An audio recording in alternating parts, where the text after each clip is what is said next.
नमस्कार। PK Rohila study point YouTube channel पर आप सभी का एक बार फिर से स्वागत। शिक्षा विभाग से जुड़ी नवीनतम अपडेट, पे मैनेजर, शाला दर्पण, कंप्यूटर एवं तकनीक ज्ञान और सभी प्रतियोगी परीक्षाओं की तैयारी के लिए आज इस चैनल को सब्सक्राइब करें। नमस्कार। राजस्थान माध्यमिक शिक्षा बोर्ड की ओर से बोर्ड एग्ज़ाम 10वीं और 12वीं के ऑनलाइन एप्लीकेशन है वो आमंत्रित किए गए हैं, जिसकी अंतिम तिथि 9 सितंबर है। इसमें एक न्यू पोर्टल डेवलप किया गया है, जैसा कि आप देख रहे होंगे कि online form for board main exam 2023 new portal नया पोर्टल है। पहले हम इसी पोर्टल पे जाके भरते थे, लेकिन अब हमारे लिए एक नया पोर्टल लॉन्च किया है। उसमें कुछ बदलाव किए गए हैं। पहले जिस तरह से हम ऑनलाइन एप्लीकेशन सबमिट करते थे, उसमें कई सारे बदलाव हुए हैं। अब इस बार जो ऑनलाइन एप्लीकेशन आपको सबमिट करने हैं वो कैसे करने हैं और कौन कौन सी चीज़ों का आपको विशेष ध्यान रखना है, तो चलिए एक हम फॉर्म आपको भर के दिखाएंगे कि किस प्रकार से एक किसी भी एग्ज़ाम का, जैसे 10वीं या 12वीं का ऑनलाइन एप्लीकेशन आप इस पोर्टल पर कैसे भरोगे। तो चलिए शुरू करते हैं। तो सबसे पहले हम आरबीएससी की साइट पे आएंगे। यहाँ पे आपको लिंक दिखाई देगा, online form for board main exam 2023 new portal. इस पर आपके सिंपली क्लिक कर देना है। ठीक है, यहाँ पे दरअसल एक आपसे लॉगिन होने के लिए कहा जाएगा। आपका स्कूल कोड, जो बोर्ड का कोड है वो, और पासवर्ड आपको याद होंगे। अगर याद नहीं है तो आप बोर्ड की ईमेल आईडी पर मेल करके स्कूल के लेटर हेड पर लिख के वहाँ से आप मंगवा सकते हैं। ठीक है, तो हम यहाँ क्या करेंगे, लॉगिन हो जाएंगे आईडी और पासवर्ड डाल के। तो हम फाइनली लॉगिन हो गए हैं। लॉगिन होने के बाद में पहला काम आपको करना होता है प्रोफाइल अपडेट करने का। हम पहले से प्रोफाइल अपडेट कर चुके हैं, तो आपको अगर आपने नहीं किया तो सबसे पहले आपको प्रोफाइल अपडेट करनी है, उसके बाद में आगे बढ़ना है आपको। ठीक है, और यहाँ पे आपको 3 लाइनें दिखाई देगी, इस पर आपको सिंपली क्लिक करना है।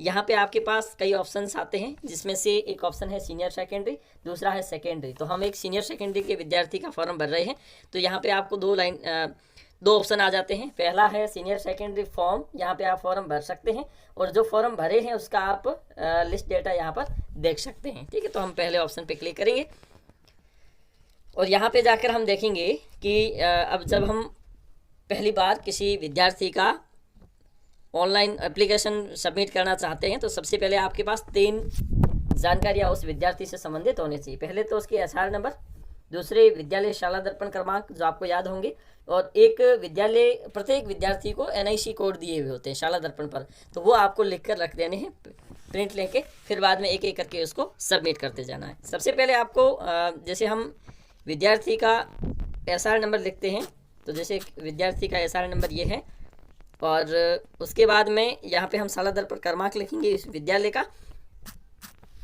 ये हो गया। और उसके पश्चात हम लिखेंगे उस विद्यार्थी की एनआईसी आईडी, जैसे एनआईसी आईडी इसकी है।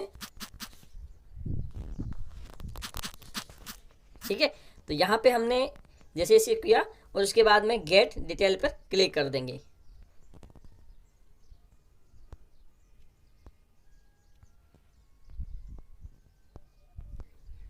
तो गेट डिटेल पे हमने जैसे क्लिक किया तो उस विद्यार्थी का नाम आ गया, और विद्यार्थी की माता का नाम, फिर पिता का नाम। ये जो आपके शाला दर्पण पर दिया हुआ होगा उसी के अनुसार होगा। तो एक बार इससे पहले जांच कर लें कि शाला दर्पण पर वही नाम आ रहा है जो उनकी 10वीं की मार्कशीट में है, तो ऐसी स्थिति में उनको कोई बाद में समस्या नहीं हो। उसके बाद में आपसे कैटेगरी मांगी जाती है कि किस प्रकार का विद्यार्थी है, तो संपूर्ण विषय के लिए है या फिर श्रेणी सुधार करना चाहता है या अतिरिक्त विषय के लिए, अंक सुधार के लिए, तो ये संपूर्ण विषय के लिए है। और उसके बाद में आपसे वैकल्पिक ग्रुप मांगा जाता है, किससे संबंधित है, स्ट्रीम यहाँ पे हम आर्ट्स कर देंगे। और उसके बाद में 2 विषय है, अनिवार्य विषय है, वो ऑटोमेटिक आ जाएंगे। उसके बाद में 3 वैकल्पिक विषय आपको यहाँ पे एक एक करके चूज करने की कौन कौन से विषय ले रखे हैं। जैसे हम करते हैं, हमारे विद्यालय में 3 सब्जेक्ट चलते हैं, जैसे पॉलिटिकल साइंस, जियोग्राफी और हिंदी साहित्य।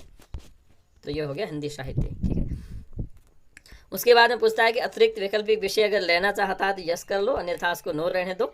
उसके बाद में लिंग यहाँ पे फीमेल कर देते हैं। उसके बाद में मीडियम, इसका विशेष ध्यान रखें, मीडियम हिंदी अगर है तो हिंदी और अंग्रेजी है तो अंग्रेजी। अमूमन सरकारी विद्यालय में हिंदी ही है और अंग्रेजी है तो आप अंग्रेजी कर सकते हो। ठीक है, नोट एप्लीकेबल यहाँ पे लागू होगा अगर CWSN का कोई है विद्यार्थी इन चॉइस श्रेणियों में से अगर कोई है विद्यार्थी तो ऐसी स्थिति में आप कर सकते हो। ये विद्यार्थी नहीं है तो ऐसी स्थिति हम नो करते हैं। अगर ये बीपीएल है तो यस करोगे, अन्यथा नो कर दीजिए। ईडब्ल्यूएस आर्थिक दृष्टि से कमज़ोर वर्ग में आता है तो यस कीजिए, अन्यथा आप नो कर दीजिए। और उसके बाद में कास्ट किस में आती है, ये ओबीसी में है। और उसके बाद में आप इस विद्यार्थी से संबंधित एक बार एड्रेस भर दीजिए। और जैसे कि हम भर देते हैं यहाँ पे राज्य हो गया ये राजस्थान, और उसके बाद में डिस्ट्रिक्ट बाड़मेर, और यहाँ पे हम पिन कोड नंबर भर देंगे। विद्यार्थी के आधार नंबर ऑटोमेटिक आ जाएंगे।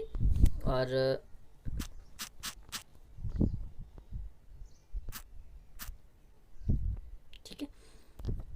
ठीक है, उसके बाद में जन आधार नंबर अनिवार्य नहीं है, यहाँ पे आप दे सकते हो वैकल्पिक रूप में, अनिवार्य होता तो यहाँ पे स्टार आ जाता। ठीक है, अभिभावक का मोबाइल नंबर यहाँ पे आप दे सकते हैं अगर देना चाहें तो। ठीक है, उसके बाद में 2 प्रीवियस एकेडमिक डिटेल्स आपको देनी है। पूर्व शैक्षणिक योग्यता, जैसे विद्यार्थी 12वीं में है तो ऐसी स्थिति में उसे 10वीं और 11वीं की 2 योग्यताएं आपको यहाँ पे शो करनी है। ठीक है, तो यहाँ पे जैसे 10वीं इन्होंने 21 में की है और 10वीं के रोल नंबर यहाँ पे आपको लिखने होंगे। तो जैसे इनके 10वीं के रोल नंबर थे,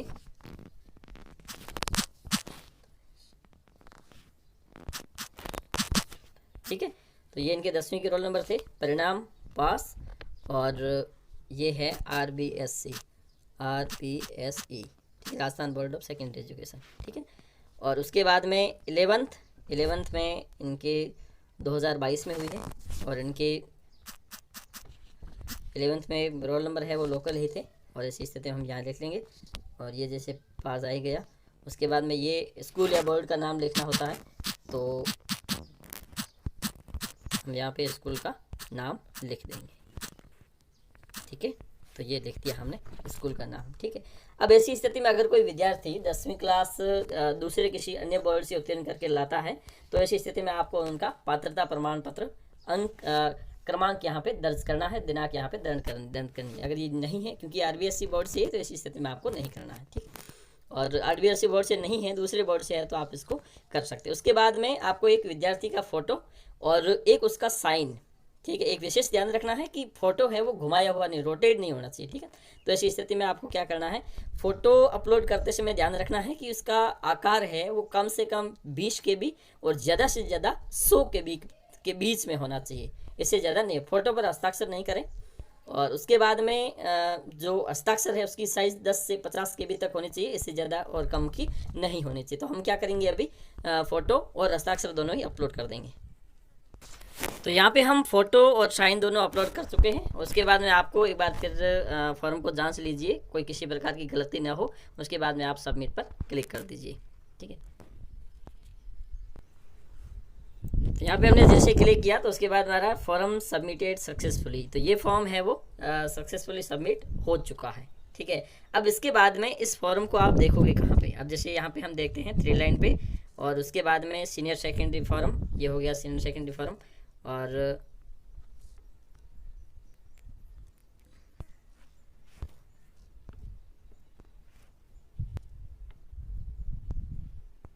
ये रहा है सीनियर सेकेंडरी लिस्ट डेटा। तो यहाँ जाके आप देखोगे तो एक फॉर्म आप इनका भर चुके हैं। अब इसमें अगर देखना चाहो तो इसका आप रिव्यू भी देख सकते हैं। अगर चाहो कि इसका कोई किसी प्रकार से फॉर्म में कोई मिस्टेक रह गई है तो इसे आप डिलीट भी कर सकते हो। ठीक है, और इसके अलावा अगर आप देखना चाहो तो इसमें जैसे और क्या आगे प्रोसेस रहेगी, इसमें जैसे आपको चालान क्रिएट करना पड़ेगा, चालान क्रिएट करने के बाद वापस यहाँ जाकर चालान लगाना पड़ेगा, वो सारी प्रोसेस है वो बाद में करनी पड़ेगी। इस प्रकार से सारे फॉर्म को आप ऐसे भर सकते हो, और भरने के बाद में एक साथ सभी का चालान